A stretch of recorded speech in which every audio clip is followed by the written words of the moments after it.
আসসালামু আলাইকুম এভরিওয়ান, আশা করি সবাই খুব ভালো আছেন। তো এখানে আমি একটা কেক ডেকোরেশন করছি। তো প্রথমে আমি এই কেকটার আর কি চারো সাইডে ফিনিশিং দিয়ে নিচ্ছি যাতে কেকটা দেখতে অনেক সুন্দর লাগে। তো এই জন্য আর কি ভালোভাবে চারো সাইডে আমি ফিনিশিং দিয়ে নিচ্ছি।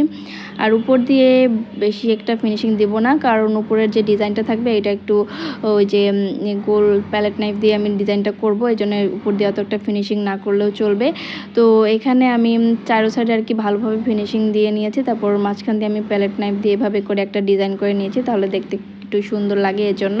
তারপর এখানে আমি একটা 1M নজেল দিয়ে এভাবে করে রোজগুলোকে আমি বানিয়ে নিয়েছি, তাহলে দেখতে অনেক বেশি সুন্দর লাগবে। আর এখানে একদম হালকা একটা পিঙ্ক কালারের মতো আমি নিয়ে নিয়েছি, পিঙ্কও না, একটু মফ কালার আর কি, পিঙ্কের মতোই।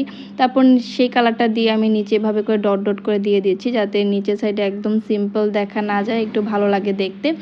তো চারো সাইডে আমি এভাবে করে একদম ডট ডট করে দিয়ে নিয়েছি কেকটার। এটা 1 পাউন্ড ওজনের একটা কেক ছিল। আর এখানে আমি দেখুন বো এঁকে নিয়েছি, বউগুলো বোঝা যাচ্ছে না। তো মানে আমি বউগুলো দিয়েছি একদম যেই আর কি মাঝখানটা আছে নিচের, সেখানে আমি দিয়ে নিয়েছি আর কি সাইডে।